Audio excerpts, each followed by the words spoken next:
Hello, Mithril here once again, getting back to Mag Mammal 2, and it's time for the judge commentary on the last two stages we just played. First two stages of Tier 5.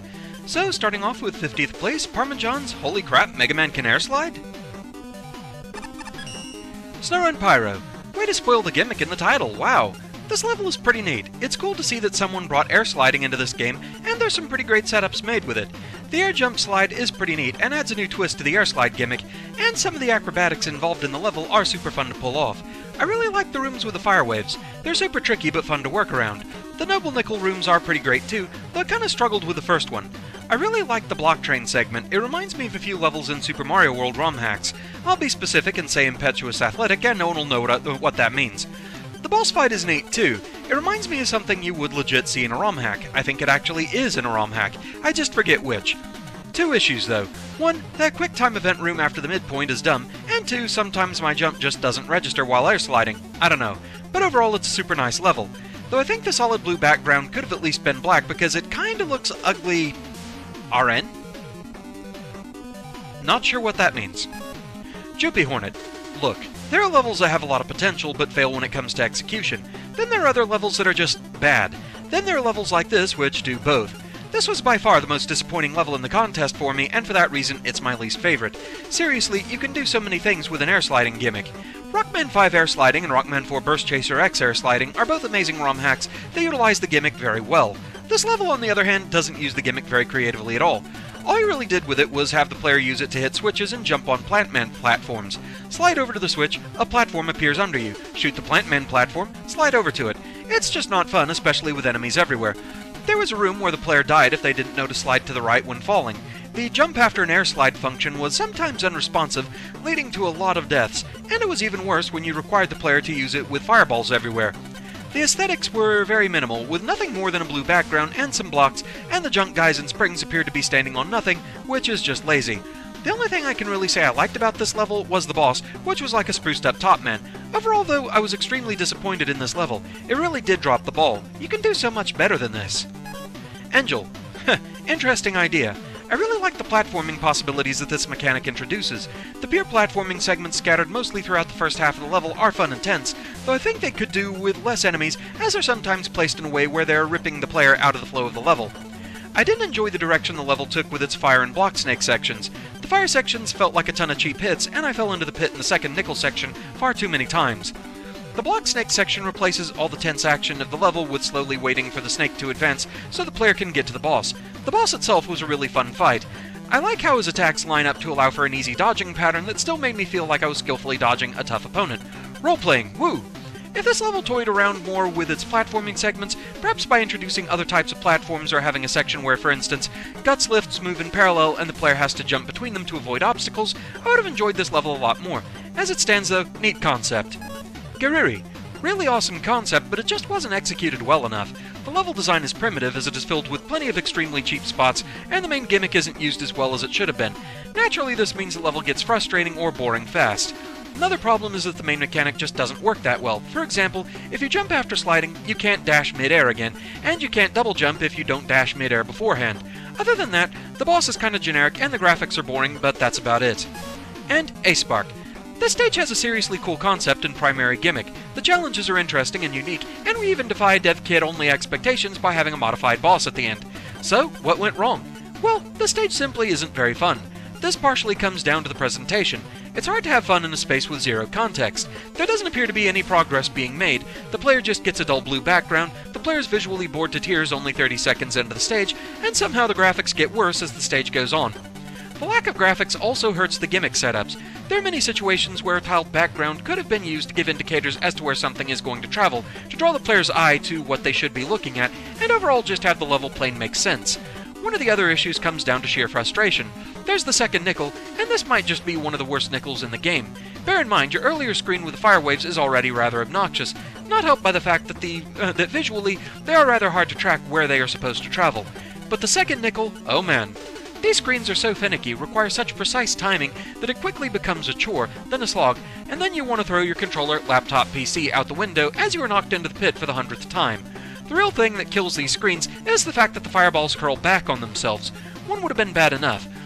Both fireballs curving back? There was no reason for this. This renders the challenge into something that is too exact, mostly because the player themselves also has to curve backwards to land back onto safety. And there's 2 such screens. Ah! Alright, so the nickels are optional, sure, but they should never cross the line into absurdity, not like this. Clever stage that is just too clever by half to be all that enjoyable. Really wish some effort had been expended into the tile set, as my memories of the level are awash with the color blue and only blue. Warning! Warning! Incoming controversial opinion. I don't really like romhacks all that much, so a lot of what Snowrun Pyro was praising here as this really seemed like something you'd legit see in a romhack didn't really make it better for me. Now, the boss fight still felt fair. There were times that I felt like I kind of got the pattern. I just dropped it. With enough practice, I'm sure I could do that fight just fine, so I can't put a lot of blame on that.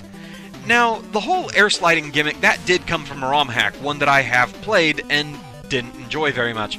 I've played a lot of romhacks. Outside of the endless mode romhacks that I've used sometimes for like channel update videos, I can't say I really enjoy a lot of romhacks. I've tried several. I've tried Minus Infinity, I've tried No Constancy, I've tried Dream Space.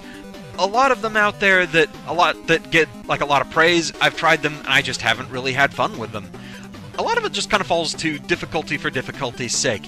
That being said, I did enjoy this level more than I enjoy most romhacks, I will say that. But I definitely agree that some of the fire rooms were a bit on the obnoxious side, trying to parse just where they were going to go.